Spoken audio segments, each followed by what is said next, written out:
Karibu katika kipande cha pili, simulizi yetu Mjeda na Moyo Wangu. Kama ni mara yako ya kwanza, hakikisha una subscribe. Lakini ili uelewe vizuri hii simulizi, ni vema ukaanza kipande cha kwanza ili kazi iende vilivyo murua. Basi ni pale tulipokuwa tumeishia tu, katika mahara ambapo ilikuwa romantic sana. Ni baina ya Paulo pamoja na Stella walipokuwa kitandani, yani kwenye chumba wakiwa wameshikana kwa hisia. Hisia za Stella zilikuwa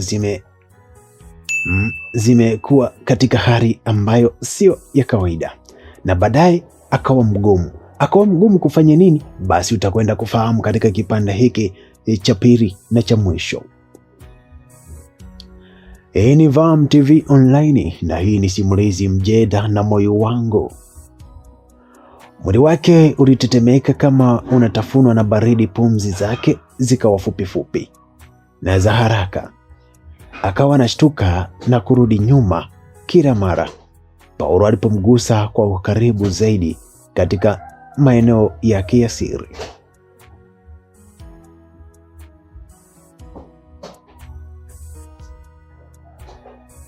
Paulo alishangaa, akasimama kidogo na kumtizama usoni kwa macho yaliyojaa swali na wasiwasi. Aliona jinsi Stella alivyokuwa amefumba macho yake kwa nguvu, akiuma mdomo wake wa chini huku akishika mashuka kwa nguvu zake zote.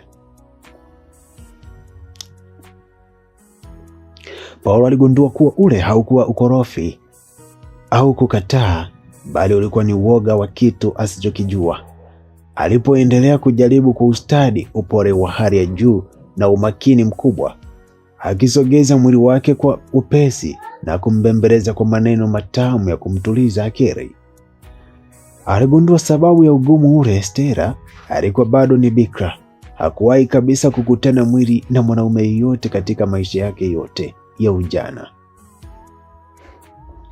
Gunduzi hilo lilimfanya Paulo apige hatua nyuma na kusimama kwa sekunde kadhaa, akijawa na heshima kubwa, mshituko na shukrani kwa binti huyo aliyejitunza kwa miaka yote hiyo katikati ya jiji lenye vishawishi vingi. Alirudi tena kwa upole mwingine zaidi, akawa anampapasa mwili wake wote kwa mapenzi, akambembeleza karibu na sikio lake na kumtoa hofu zake zote zilizokuwa zimebaki. Ngozi zao ziligusana katika muungano huo wa faragha. Stella alishusha pumzi ndefu ya maumivu yaliyochanganyikana na tulizo. Walifanikiwa kukamilisha tendo hilo la usiku ule kwa utulivu na amani kubwa. Usiku uliwacha alama ya damu ya usichana wa Stella kwenye mashuka meupe, Paulo akithibitisha hadhina yake ya pekee aliyemkabidhi mkombozi wake. Baada ya dhuruba ile ya mahaba na faragha nzito, usingizi mzito na wa amani ulimchukua Paulo. Alilala fufufu akiwa amemkumbatia Stella kwa mkono wake mmoja, huku akionekana kuwa na amani na utulivu wa akili ambapo hakuwahi kuwa nao kwa siku kadhaa tangu ugomvi wake na Maria uanze. Walipokuja mapema asubuhi iliyofuata, miale ya kwanza ya jua ilipoanza kuchomoza na kupenya kwenye mapazia ya chumba kile, Stella alizinduka, macho yake yalifunguka, akijikuta amebanwa kwenye kifua cha Paulo. Aligeuka taratibu sana ili asimshituke na kumtizama Paulo aliyekuwa bado amelala usingizi mzito kando yake, akivuta pumzi kwa utulivu mkubwa. Mawazo mengi mazito na ya kutia hofu yalimjia Stella akilini mwake kwa wakati mmoja. Alitafakari juu ya bikra yake aliyoipoteza usiku ule, akijiuliza kama amefanya uamuzi sahihi au amejizalilisha tu. Alifikiri juu ya ukweli kwamba Paulo bado alikuwa na migogoro mikubwa ya mpenzi na Maria, na kwamba yeye sasa ameingia katika ya maisha ya mwanajeshi huyu kwa kasi ya ajabu. Aliona jinsi maisha yake ya unyoofu yalivyochafuka na kubadilika kwa haraka ndani ya siku 2 tu tangu aokolewe na kichakani huko. Akiwa amejaa na mchanganyiko wa aibu ya kike, hofu ya asubuhi na unyonge wa kisaikolojia, Stella aliamua kufanya maamuzi magumu na ya ghafla. Alinyanyuka kitandani taratibu sana, mguu mmoja baada ya mwingine, bila kufanya sauti yoyote iliyo inaweza kumwamsha Paulo. Alikusanya nguo zake zilizokuwa zimesambaa chini ya sakafu, akazivika kwa haraka, huku mikononi yake ikitetemeka. Alitazama kile kitanda, akakanyaga, akaangalia yale mashuka iliyobeba siri ya usiku wao wa mara ya mwisho, kisha kanyata hadi mlangoni. Alifunga mlango kwa upole mkuu na kuondoka zake ndani ya jumba lile la Goba, kuelekea kwao bila kuaga wala bila kupiga kelele wala kuacha ujumbe wote wa maandishi, akimwacha Paulo peke yake chumbani akizama kwenye usingizi mzito. Mwangaza wa jua la asubuhi ulipoanza kuongezeka mkali, Paulo alizinduka kutoka kwenye usingizi mzito. Alinyosha mkono wake kwa tabasamu. Alitizama kugusa mwili wa mololo wa Stella na kuendekeza mahaba ya usiku uliopita, lakini alihisi utupu wa godoro. Alifungua macho yake haraka kwa mapigo ya moyo ikamgudunda kwa kasi alipokuta upande wa pili wa kitanda ukiwa tupu na baridi ya mashuka yalikuwa yamevurugwa na ile alama ya damu ya usichana wa Stella ilikuwa ikionekana wazi, lakini mwenyewe hakuwa pumzisha pale. Alitupa shuka kando kwa mshtuko, akavuta suruali yake na shati kwa haraka na kuanza kuzunguka nyumba nzima. Alikagua bafuni, sebuleni na hata jikoni, akizunguka huko akimuita kwa sauti ya wasiwasi, Stella, Stella, uko wapi? Tafadhali usinitanie, toka nje. Hata hivyo hakuwa na majibu yoyote zaidi ya mawingu kwa sauti yake mwenyewe iliyolindima kwenye kuta za jumba lake. Akiwa na wasiwasi uliotandika uso wake wa Paulo, alitoka nje hadi kwenye lango kuu la jumba lake na kumuuliza mlinzi aliyekuwa zamu ya asubuhi, Edo, umemwona yule binti aliyekuwa ndani akitoka? Alihoji kwa ukali na haraka ya kijeshi. Mlinzi Edo alinyofua kofia yake ya kazini kwa adabu, akajikuna kichwani na kuitikia, ndiyo afande. Aliondoka asubuhi na mapema kabisa, majira ya saa 11:30 hivi, kuelekea barabarani. Alionekana na haraka sana, uso wake ukiwa umeinama chini. Aliniambia kwa sauti ya upole sana nimfungulie geti kimya kimya ili asikuamshe, kwa sababu ulikuwa umechoka. Nilidhani umempa ruhusa afande. Paulo alirudi ndani akija na maswali elfu yasiyo na majibu. Alijisikia vibaya sana na moyo ulimrejea kwa unyonge. Binti huyo aliondokaje kama mkimbizi au mtu aliyetenda kosa baada ya usiku ule wa kihistoria uliowaunganisha? Aliamua kuoga haraka, akavaa nguo zake za kiraia za staha, akatupa funguo za gari mkononi, akawasha gari lake la Crown kuelekea moja kwa moja hadi nyumbani kwao Stella, maeneo yale yale Goba, ili kujua kulikoni. Alipofika mbele ya nyumba ya kina Stella, Paulo alishuka kwenye gari huku mikono yake ikitetemeka kidogo, hali ambayo haikuwa kumtokea hata akiwa vitani. Alipiga hodi kwa nguvu kwenye geti la chuma. Baada ya muda mfupi, mlango mkuu wa nyumba ulifunguliwa. Mama yake Stella, Bi Judy, alitoka nje kwa hatua nzito. Hata hivyo, uso wa mama huyo haukuwa na ule ukarimu, upole au shukrani za siku iliyopita. Ulikuwa umejaa ghadhabu kubwa, chuki na macho iliyovimba kwa kulia usiku kucha na asubuhi hiyo. Paulo alipiga hatua mbele, akavua miwani yake ya jua na kusalimia kwa adabu. Juu ya habari ya asubuhi mama, pole na majonzi ya jana.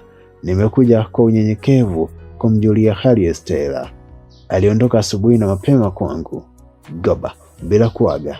Nikaona jukumu langu nifike kumjulia hali. Kabla hata jamaliza sentensi yake, mama yake Stella alimjia juu kwa ukali wa simba aliyemnyang'anywa mtoto wake wa pekee. Ondoka hapa, mwanaume mkatili na mdhalilishaji wewe. Sitaki kabisa kukuona karibu na geti la nyumba yangu. Bi Judy alifoka, sauti yake ikitetemeka kwa uchungu, huku akimnyoshea Paulo kidole cha laana. Jana mchana tulikuona wewe ni shujaa, mtu wa Mungu uliyemwokoa mwanangu mikononi mwa wabakaji kule kichakani. Tukakusifu na kukuombea baraka. Kumbe ulimwokoa ili uje umfanyie unyama huo huo na uhuni ule ule wewe mwenyewe kwako nyumbani. Paulo alipigwa na bumbuazi la mshangao. Akanyosha mikono yake juu kuomba amani. Mama, nakusihi kwa jina la Mungu, tafadhali nisikilize.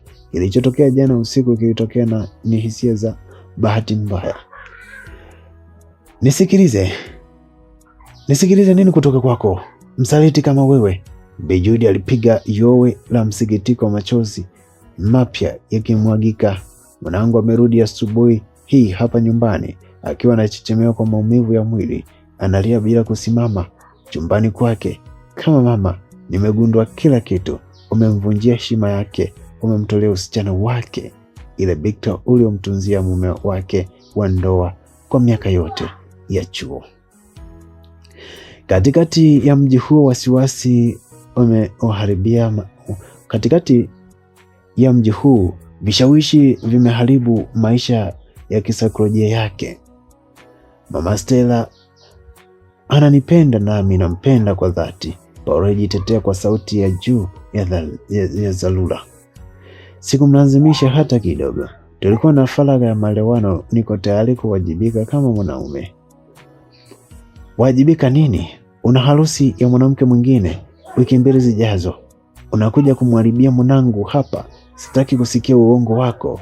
Bi Judy alipiga kelele kwa hasira za kimama. Ondoka hapa haraka kabla sijaamsha majirani na ikaita polisi wa kituo cha mtaa au watu wa kijiji wakushughulikie kwa makosa ya udhalilishaji. Huna adabu kabisa wewe mwanajeshi, toka hapa. Gumi, mlango mkuu na geti vilifungwa kwa kishindo kikubwa mbele ya macho ya Paulo. Chuma kikagongwa na kuacha vumbi litimke. Paulo alisimama pale nje kwenye jua kali, Goba akiwa ameduaa, mikono ikiwa mfukoni na kuhisi kama ulimwengu wote unamzunguka kwa kasi. Mapigo ya moyo wake yalikuwa yakienda mbio. Alitambua kwa uchungu mkubwa kuwa upande na kwingine furaha na hamu yake ya faragha ya asubuhi imegeuka kuwa janga jipya na zito linalotishia kumharibia sifa yake jeshini, kazi yake huko Lugalo na heshima yake kama mwanaume mbele ya jamii. Aligeuka taratibu kurudi kwenye gari lake la Crown, akiwa hajui hatua gani ya kiume ya kuchukua kuokoa jahazi hili lililoanza kuzama. Moyo wa Paulo ulikuwa mzito kama nanga ya chuma. Alipokuwa akiendesha gari lake kuelekea kambini jeshi Lugalo asubuhi hiyo, shutuma nzito kutoka kwa mama yake Stella zilikuwa zikivuma masikioni mwake, zikichanganyikana na maumivu ya kuondoka kwa siri kwa binti huyo aliyemkabidhi hazina yake ya maisha. Akiwa kazini, Paulo alijikuta akikosa umakini ule wa kijeshi aliozoeleka. Alijaribu mara kadhaa kushika simu yake na kumpigia Maria ili kupata japo nafasi ya kuzungumza na kumaliza tofauti zao, lakini kila simu iliyopita ilikuwa ikikatwa au kuita bila kupokelewa. Maria alikuwa ameweka ukuta dhabiti kati yao. Majira ya usiku yalipofika, Paulo alihisi msukumo wa ndani unaomtaka kumaliza utata huo mara moja. Alivua sare zake za kijeshi na kuvaa nguo za kiraia ili kuzuia kashfa yoyote, kisha kaelekea zake tena kule Masaki kwenye ile baa maarufu. Alitaka kuona kama kile kilichoshuhudiwa usiku uliopita kilikuwa ni tukio la dharura ama la hasira au ni usaliti uliokomaa. Alipoingia ndani ya baa hiyo, alijificha kwenye kona yenye giza nyuma ya nguzo kubwa na kuanza kuangaza macho yake. Haikuchukua muda mrefu kumkamata Maria. Safari hii mazingira yalikuwa ya uwazi na yenye kuumiza zaidi. Maria na yule mwanaume wa jana walikuwa wameketi kwenye viti virefu karibu na kuta ya vinywaji, wakionekana kuwa katikati ya ulimwengu wao wenyewe.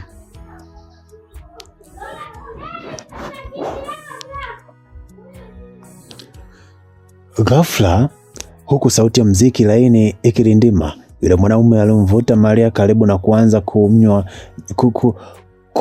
kunywa juisi ya mdomo, kiss kwa mahaba mazito, na Maria naye akaitikia busu hilo kwa mikono yake ikiwa shingoni mwa jamaa yule.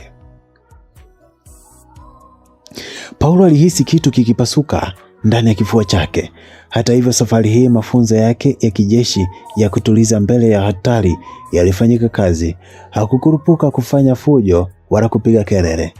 Alitoa simu yake mfukoni kwa utulivu mkubwa, akafungua sehemu ya video na kuanza kuwarekodi vizuri jinsi walivyokuwa wakibusiana na kushikana kimahaba. Alihakikisha sura zao wote wawili zinatokea vizuri kwenye skrini kama ushahidi usiopingika. Baada ya kupata klipu ya sekunde 30 ilitosha kuwa jibu la maswali yake yote. Paulo alishusha simu yake, alimtizama Maria kwa mara ya mwisho, mwanamke aliyetaka kumfanya mke wake wa maisha yake. Kisha kageuka na kuondoka zake kimya kimya, gizani ya kuzusha ugomvi. Ushahidi ule ulikuwa umetosha kumaliza sura hiyo maisha yake. Baada ya kupata ile klipu, Maria kwenye simu yake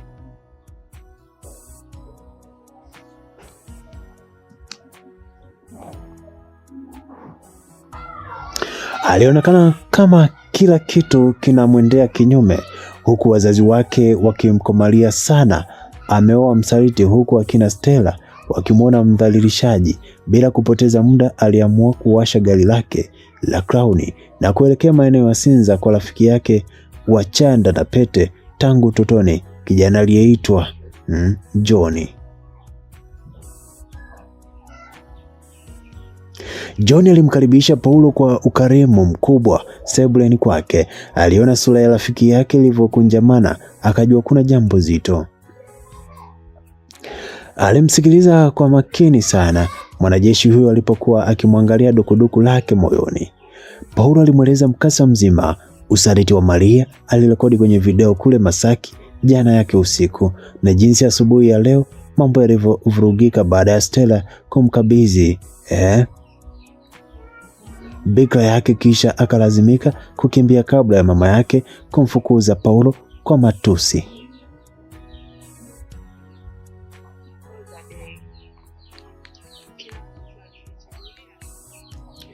Baada ya Paulo kumaliza kueleza jinsi wazazi wake wanavyomlazimisha amuoe Maria kwa ajili ya kulinda heshima ya familia yao na aibu ya kijamii, John alishusha pumzi ndefu, akatikisa kichwa kwa masikitiko na kumshika bega rafiki yake. Paulo mwanangu, maisha ya ndoa ni yako, hisio ya wazazi wako wala ya jamii inayokutazama.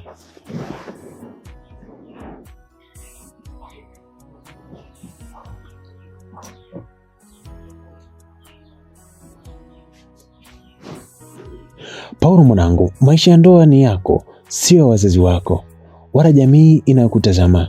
John alishauri kwa dhati, akimtazama Paulo moja kwa moja machoni. Ndoa ni kama vazi la chuma. Ukichagua lililopasuka, litakuchoma wewe peke yako. Ukiwa vitani na wazazi wako, hawatakuwepo kukusaidia kubeba maumivu hayo katika ndoa yako. Paulo alishusha kichwa na kutazama chini, sauti yake ikiwa ina unyonge. John, lakini unafahamu jinsi baba yangu alivyo na msimamo. Anadai kuwa kadi zimeshasambaa na jina la familia litaharibika vibaya kama tukifuta harusi hii ndani ya wiki 2. Ni kibaya zaidi upande wa Stella, nao wananiona mimi ni mhuni niliyemharibia binti yao maisha. John alitabasamu kidogo na kumjibu kwa masisitizo. Kuhusu wazazi wako, ukweli una tabia mmoja kuwa haufichiki. Ukileta ule ushahidi wa video ya Maria mbele yao, hata kama watasikitika, watashukuru umegundua mapema. Maria amesha kuonesha yeye ni mtu wa namna gani kabla hata hamjaingia kwenye madhabahu. Utasubiri hadi akupe aibu kubwa zaidi mkiwa ndani ya ndoa. Na kuhusu Stella, Paulo aliuliza akionyesha jinsi moyo wake ulivyokuwa unamvuta kwa binti huyo. Kuhusu Stella, unajua kabisa kuwa haukumlazimisha. John alisema kwa utulivu. Binti amekukabidhi kitu cha thamani zaidi ambacho mwanamke anaweza kumpa mwanaume anayemwamini. Amethibitisha uaminifu na unyofu wake kwako kwa kiwango cha juu. Kukimbia kwake asubuhi na hasira za mama yake ni matokeo ya hofu na mshituko tu. Ushauri wangu kwako ni mmoja tu, Paulo, nenda kafuate moyo wako unakokutuma. Tenda haki kwa nafsi yako na ukapiganie amani yako. Paulo alinyanyua kichwa, macho yake sasa yakianza kupata ujasiri wa kijeshi. Aliupoteza muda? Unamaanisha nishupaze shingo mbele ya wazazi wangu na pia nirudi kwa kina Stella? Ndiyo Paulo, John alihitimisha kwa sauti ya thabiti. Wewe ni mwanajeshi, pambana kiume. Simamia ukweli wa Maria kanisani na nenda kamlee Stella anayestahili kuwa mkeo. Maneno hayo machache lakini mazito ya John yalikuwa kama mwanga wa tochi gizani. Yalitia nguvu mpya ndani ya moyo wa Paulo, yakayeyusha hofu zake zote na kumpa ujasiri. Upande wa pili, jiji Zoruba mpya ilikuwa ikitokota nyumbani kwa kina Maria. Baada ya kugundua kuwa Paulo alikuwa ameacha kabisa kumtafuta na mambo yamepoza tofauti na ilivyokuwa mwanzo, ambapo mwanajeshi huyo angemwomba msamaha Maria, alijikuta kwenye shinikizo kubwa kutoka kwa mama yake mzazi, Bi Rosemary. Mama yake Maria alikuwa mwanamke mwenye msimamo mkali, mpenda makuu na anayemudu maisha ya kifahari kuliko kitu chochote. Alijua vizuri kuwa Paulo kama sajenti wa JWTZ, mwenye jumba la ghorofa goba na gari zuri aina ya Crown, alikuwa na uchumi imara na mustakabali mzuri wa kifedha. Sitaki kusikia habari za hasira mwanangu, Bi Rosemary alimfokea binti yake Sebreni huku akigonga kikombe cha chai mezani. Huyo mwanaume mwingine unayetoka naye na kwenda naye Masaki ana nini cha kukupa zaidi ya suti za kukodisha na maneno ya ushairi? Paulo ana pesa, ana kazi ya heshima serikalini na maisha yake yamenyoka. Hata kama kuna binti alikutwa kwake asubuhi, wanaume wote wako hivyo, utalazimika kuolewa naye hivyo hivyo. Sitaki upoteze fursa hii ya kuwa mke wa mwanajeshi mwenye mafanikio. Maria alitazama kucha zake kwa unyonge, akajibu, lakini mama, Paulo anadharau sana sasa hivi. Hata simu zangu hapigi, na akipiga anaongea kwa ukali kuhusu mimi kwenda naogopa isije ikawa amejua kitu. Hajui kitu chochote yule mshamba wa kambini, mama yake alimkatiza kwa dharau. Wewe jishushe tu, mtafute Lia kidogo mkamalize hili jambo, harusi lazima ifanyike. Maria alijikuta hana la kufanya zaidi ya kukubali yaishe, akijua fika kuwa siri yake ya kuchepuka bado ilikuwa salama, bila kujua kuwa Paulo alikuwa na video yake ya Masaki ikionyesha kila kitu. Wakati huo maisha ya Paulo yalikuwa yameingia kwenye giza nene la upweke na unyonge mkubwa. Kila uchao mawazo yake yote yalikuwa kwa Stella. Alijaribu kumpigia simu Stella usiku na mchana, lakini kila akipiga sauti ya upole ya mtandao ilimwambia, simu unayopiga haipatikani. Ilikuwa imezimwa kabisa au namba yake imezuiliwa, blocked.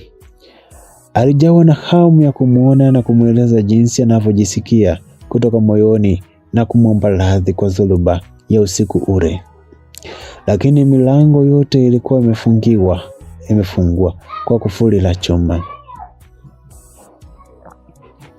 Alipojaribu kwenda nyumbani kwa Stella kule Goba kwa mara nyingine ili kuzungumza na wazazi wake kiume na kueleza nia yake ya kumuoa Stella, alishia kufukuzwa kama mbwa mwizi kabla hata hajavuka geti la nje. Mama yake Stella alikuwa anatoka na lungu mkononi akitishia kupiga mayowe.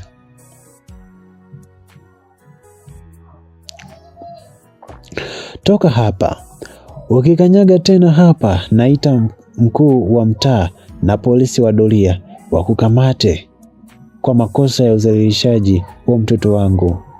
Bi Judy alifoka kwa hasira ya kimama. Paulo alijofika kuwa skendo kama hiyo ingeweza kumshusha cheo kazini kwake huko Lugalo au kumfukuzisha kabisa kazi jeshini. Akiwa katikati hali hiyo ya unyonge, upweke na kukataliwa kila upande, Paulo alirejea nyumbani kwa wazazi wake kujipa tulizo la nafsi. Alikaa nao sebuleni kueleza jinsi alivyochoka na jinsi nafsi yake ilivyomkataa Maria kwa sasa. Baba na mama, naomba mnielewe. Siwezi kuishi na Maria, Paulo alisema kwa sauti iliyokosa nguvu. Moyo wangu umekufa kwake. Kuna mambo mengi nimegundua kuhusu tabia zake. Hata hivyo, wazazi wa Paulo wakiwa hawajui ukweli wa ile video ya Masaki na wakiwa na hofu kubwa ya maneno ya watu pamoja na aibu ya kuvunja ndoa iliyogharamiwa kwa mamilioni, walimgeukia mwanao kwa bila huruma. Mwanangu Paulo, wewe ni mwanangu na mwanajeshi. Vumilia, baba yake alisema kwa sauti ya mamlaka ya kizee inayokata mizizi wa mbuyu. Maandalizi ya harusi yameenda mbali sana. Kadi zimeshasambaa kwa wakuu wako wa kazi Lugalo na ng'ombe wa mahali wameshatolewa kwao. Usivunje ndoa hii na Maria kwa sababu ya hasira za mapito na vijisababu vya wanawake wa nje. Ndoa ni uvumilivu. Nenda kamalize tofauti zenu, mfunge ndoa mwezi huu. Mama yake pia aliongezea, mwanangu, Maria alikuja hapa akilia, anakupenda. Achana na huyo binti wa Goba, hana asili tunayoijua. Shika ushauri wa baba yako. Akiwa amechoka kupambana, huku akiona Stella amemwacha na kumblock na wazazi wake wamemgomea na kumshikilizia koo, Paulo alishusha mabega yake chini kwa unyonge mkubwa.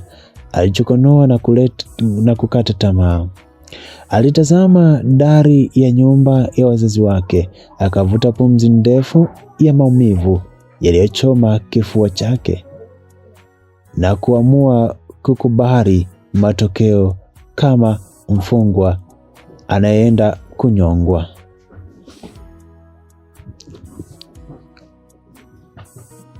Kwa sababu sawa mama, nitafanya mnavyotaka, alisema kwa sauti ya chini na ya unyonge, akikubali kuingia kwenye mtego wa ndoa ya Maria, huku moyo wake ukiwa bado umebaki picha ya tabasamu la Stella. Muda haukusimama. Maandalizi ya harusi kubwa kati ya Sergeant Paulo na Maria yalishika kasi ya ajabu, huku kadi za mialiko za kifahari zikisambazwa jiji zima la Dar es Salaam. Tarehe rasmi ya kufunga pengo za maisha ilipangwa na taarifa hizo zikaenea haraka kila kona ya jiji la Dar es Salaam. Wakati huo upande wa Stella mambo yalikuwa mazito baada ya kupokea ujumbe mfupi wa maandishi kwenye simu yake uliotoka kwa Paulo. Katika ujumbe huo uliojaa maneno ya unyonge na masikitiko, Paulo alimfahamisha kuwa ameshindwa kupambana na shinikizo la wazazi wake, hivyo anaenda kumuoa Maria kama ilivyopangwa. Alimtajia kanisa ambalo lingetumika siku hiyo ya ndoa na kumwomba kuwa unyenyekevu mkubwa kama ataweza ahudhurie siku hiyo ili amuone kwa mara ya mwisho akitimiza wajibu wa kifamilia. Kwa kusoma ujumbe ule, Stella alihisi kama ulimwengu umepasuka vipande viwili. Alishindwa kabisa kuvumilia mzigo huo mzito peke yake ndani ya chumba chake kule Goba. Akiongozwa na maumivu ya moyo, alichukua usafiri na kuelekea moja kwa moja maeneo ya Makongo kwa rafiki yake wa karibu wa tangu chuoni, binti aliyeitwa Asha. Wakiwa chumbani kwa Asha, Stella alishindwa hata kusalimiana. Alijitupa kitandani kwa rafiki yake na kuanza kumwambia machozi ya uchungu. Asha alishtuka sana na kumtuliza, ndipo Stella alipoamua kufungua moyo wake na kumpa mkasa mzima tangu usiku ule aliokolewa kichakani Goba akitaka kubakwa, jinsi Paulo alivyompa hifadhi usiku wa faragha ulivyomfanya akapoteza bikra yake kwa mwanajeshi huyo, hadi dhoruba ya kufukuzwa kwa Paulo na wazazi wake. Asha, ninaumia sana, moyo wangu unatoka damu, Stella alikiri kwa sauti ya kukwama kooni, huku akionyesha ule ujumbe wa simu kwa Paulo. Nimegundua nampenda sana Paulo, nampenda kwa kiwango ambacho sijawahi kumpenda mwanaume yoyote. Amekuwa mwanaume wa kwanza na wa pekee niliyemkabidhi usichana wangu, niliutunza kwa miaka yote, lakini naumia zaidi nikijua anaenda kufungwa pengo za maisha na mwanamke asiye mwaminifu, na mimi nampoteza kabisa hivi nikiwa naitizama hatima yake. Katika siku ile ambapo msiba ulikuwa sasa umefika, mara baada ya mama Mima kufariki,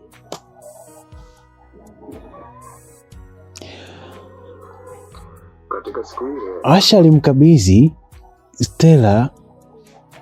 alimsogelea Stella, akamkumbatia kwa upole mwingi na kumfuta machozi kwa kitambaa, kisha akamtazama kwa macho ya msisitizo na huruma.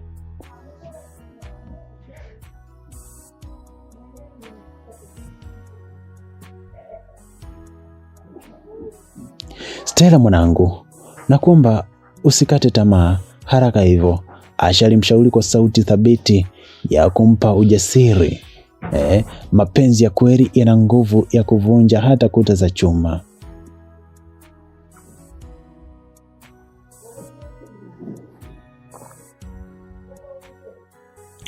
Paulo amekutumia ujumbe huu si kwa sababu anamtaka Maria, bali anatafuta faraja kutoka kwako. Hata katika sekunde ya mwisho, Mungu ana makusudi yake katika kila jambo linalotokea. Sasa nifanye nini? Asha, wazazi wangu hawataki hata kusikia jina lake, na harusi ni wiki ijayo, Stella aliuliza akionyesha kukata tamaa.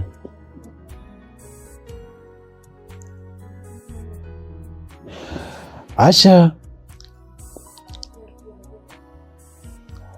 alimshika mikono yote miwili na kusema, ushauri wangu kwako ni mmoja tu. Siku hiyo ya ndoa usikae nyumbani ukilia na kujifungia ndani. Valia vazi lako vizuri, heshima, nenda hadi lile kanisa alilokutajia. Keti kwa nyuma kabisa ambapo hakuna mtu atakaye kusumbua, na ushuhudie hatima yako kwa macho yako.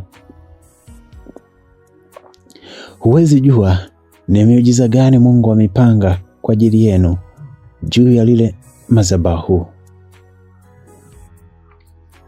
Stella alivuta pumzi ndefu akitafakari maneno ya rafiki yake. Unafikiri ni sawa mimi kwenda kuona mwanaume ninayempenda akimvisha pete mwanamke mwingine? Nenda Stella, ukweli utajitenga na uongo. Siku hiyo Asha alisisitiza sana. Maneno hayo ya busara ya Asa yalijenga nguvu mpya na kumfuata hofu ya Stella yalimfanya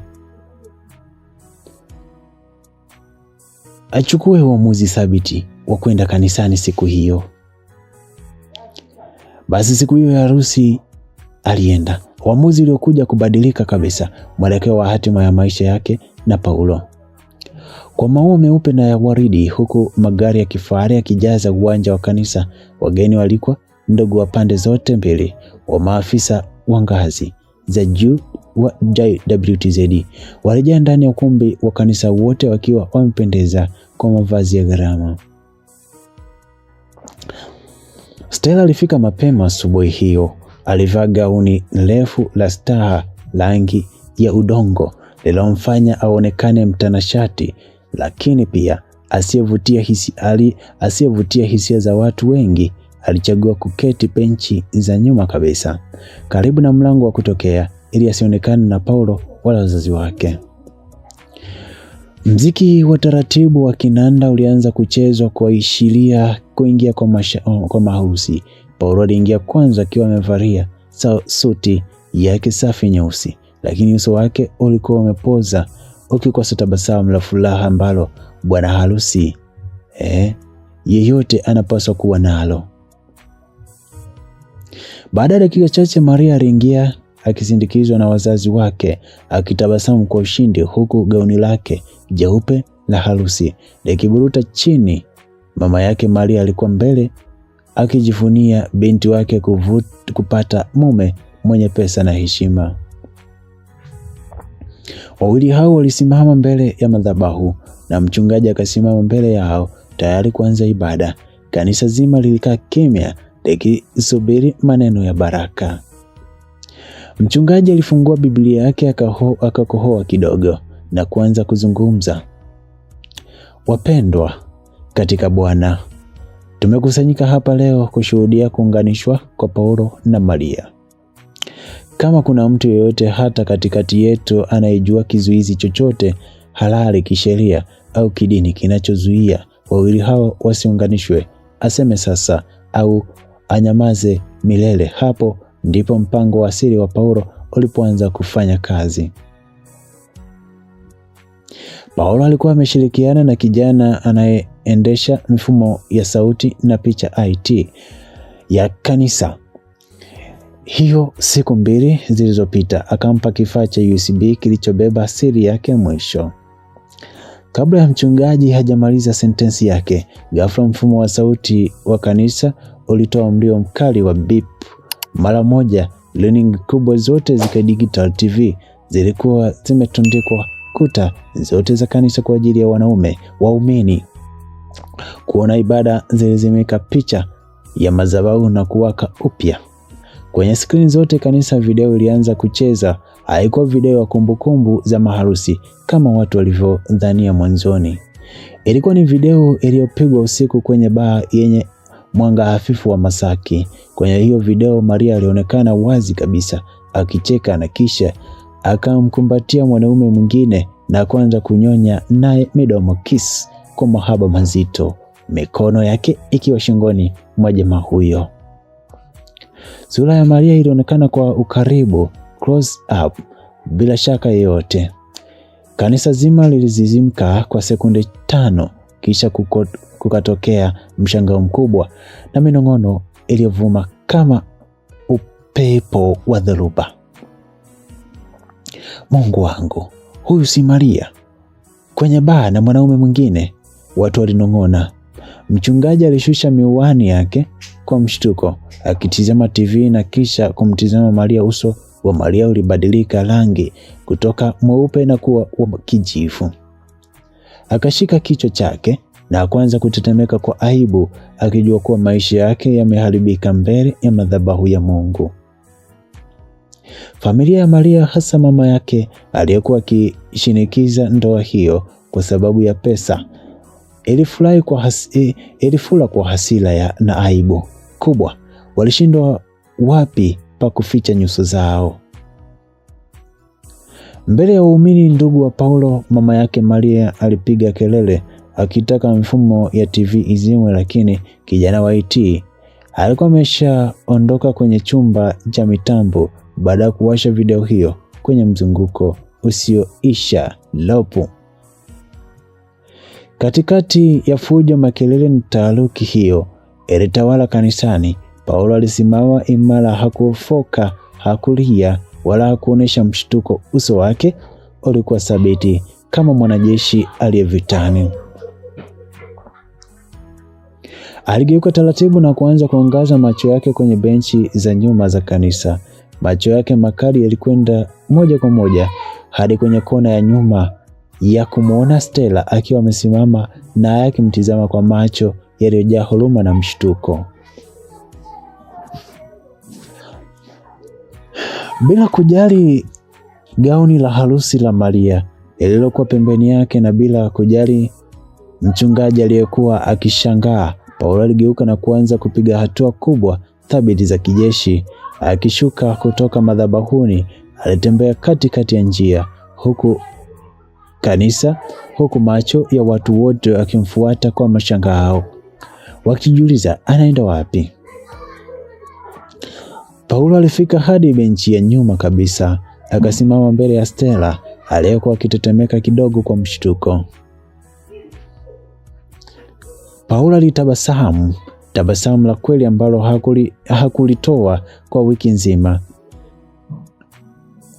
Alinyosha mkono wake wa kushoto kwenye mfumo wa sauti yake na kutoa kasanduku kadogo chekundu ka velvet. Alikafungua na ndani yake kulikuwa na pete ya dhahabu ya uchumba yenye kung'aa sana. Paulo alipiga goti moja chini mbele ya Stella, mbele ya macho ya kanisa zima, wazazi wake na familia ya Maria.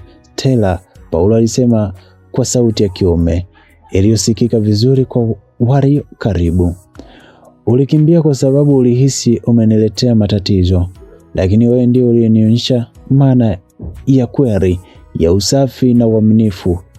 Leo mbele ya kila mtu naomba uniletee amani maishani mwangu. Je, utakuwa mchumba wangu na mke wangu mtarajiwa? Stella alishindwa kujizuia, machozi ya furaha yalizungumza na kuzunguka kabla ya kinywa chake kuzungumza. Alitikisa kichwa kwa kukubali na Paulo akamvisha pete ya uchumba kwenye kidole chake. Alinyanyuka na kumkumbatia Stella kwa nguvu, akimhakikishia usalama wake milele. Kuona vile hasira za familia za Maria na wazazi wa Paulo zilivuka kiwango, mama yake Maria alimvuta binti yake kwa nguvu na kwa hasira kubwa. Familia ya Maria, ndugu zao na wageni walikuwa upande wao, walianza kutoka nje ya kanisa kwa fujo na kelele, wakigonga viti. Wazazi wa Paulo nao kwa aibu ya kijamii waligeuka na kuondoka zao wakiwa wamekasirika, wakiliacha kanisa likibaki tupu kwa upande wao. Lakini Paulo na Stella walibaki wameshikana mikono madhabahuni, wakijua kuwa dhoruba imepita na sasa ukweli umewekwa msingi wa maisha yao mapya, upendo wa dhati. Baada ya dhoruba ya kanisa kutulia, Paulo alijua kuwa alikuwa na jukumu kubwa la kiume la kuweka mambo sawa na wazazi wake. Alitambua kuwa kitendo cha kuvunja ndoa madhabahuni na kumvisha binti mwingine pete mbele ya hadhara kilileta mshtuko mkubwa katikati ya jamii. Lakini kwake yeye huo ilikuwa ni ushujaa na uamuzi sahihi wa kuokoa maisha yake na ya mtu aliyempenda kwa dhati. Siku chache baadaye, Paulo aliamua kufika nyumbani kwa wazazi wake kwa ajili ya mazungumzo mazito. Aliongozana na msimamo wake ule ule wa kijeshi, thabiti lakini wenye heshima kwa wazazi wake. Alipoingia sebuleni, hali ya hewa ilikuwa nzito na ya baridi. Wazazi wake walikuwa wameketi wakiwa wamenuna, na baba yake alikuwa akisoma gazeti kwa hasira, huku mama yake akiguna kila alipomwona mwanae. Habari za jioni baba na mama, Paulo alisalimia kwa adabu, huku akiketi kwenye sofa la upande wa pili.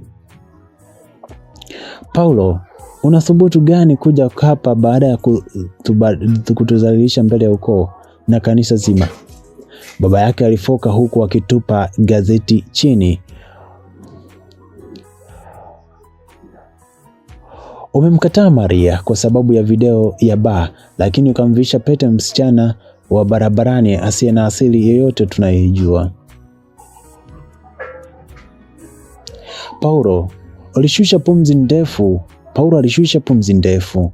Akajua kuwa hasira zao zilitokana na kutojua ukweli mzima na kuwaza aibu ya kijamii. Alisogea karibu na kuanza kuzungumza kwa utulivu lakini kwa msisitizo mkali. Baba, mama, naomba mnisikilize kwa makini, Paulo alisema.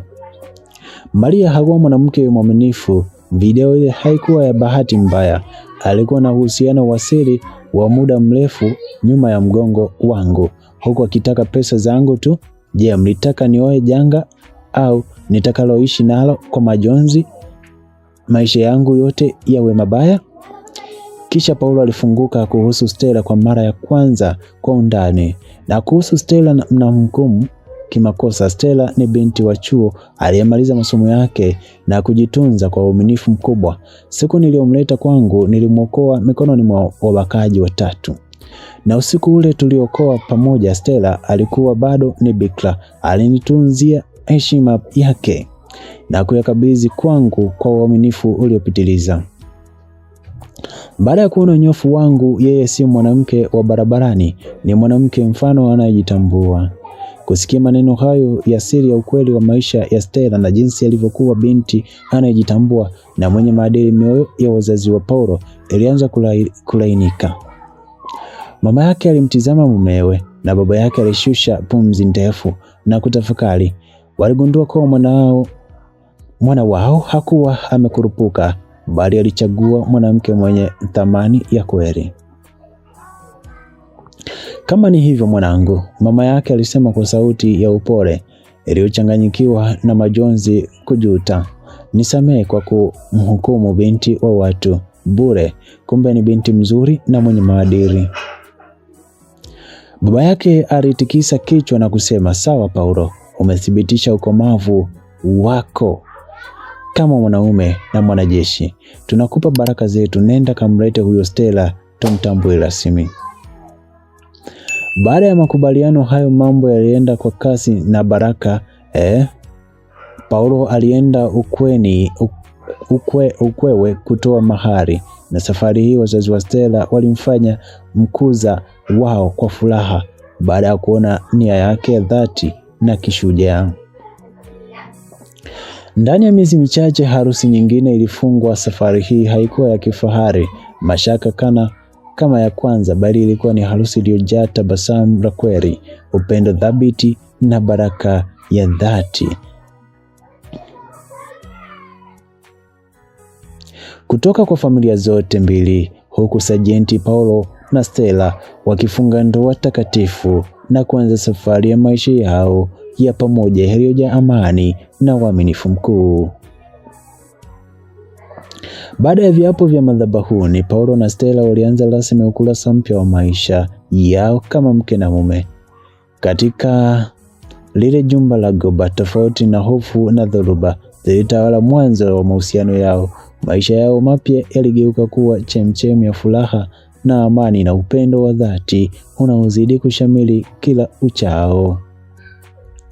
Stella alileta mwanga mpya ndani ya nyumba ya Paulo. Tabasamu lake la dhati na upole wake vilifanya utulivu wa kijeshi wa Paulo kulegea na kuwa wa kijamii zaidi.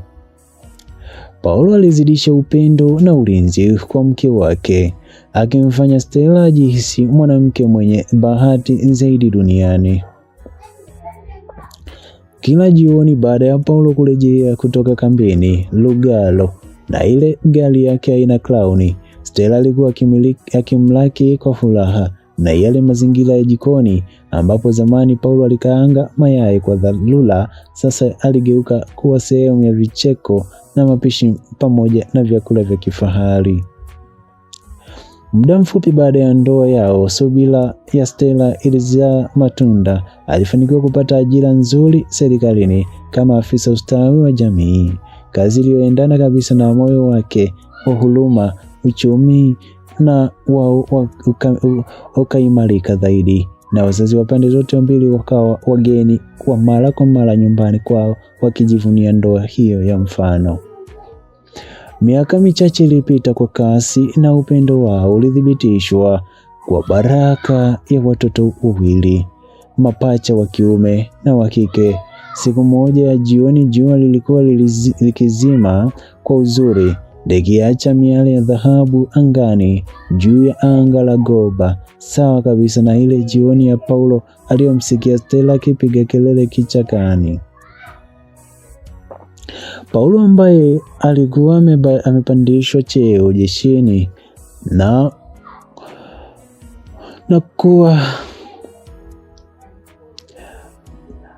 kuwa meja, alikuwa ameketi kwenye kiti chembamba uwanjani kwake, akimtizama Stella aliyekuwa akicheka na watoto wao kwenye nyasi za kijani.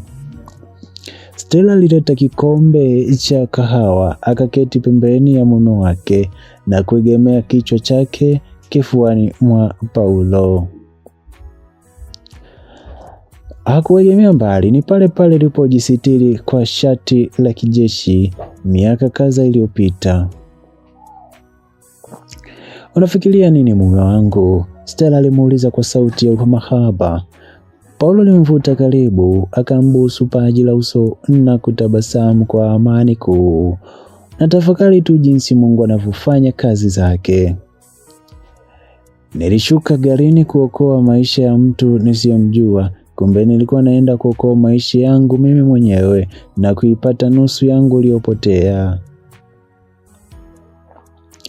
Stella alitabasamu ile pete ya dhahabu kidoleni kwake, akatabasamu na kujibu, "Na mimi nilipoteza kitu cha thamani usiku ule, lakini nilipata mwanaume wa thamani zaidi atakayenilinda maisha yangu yote."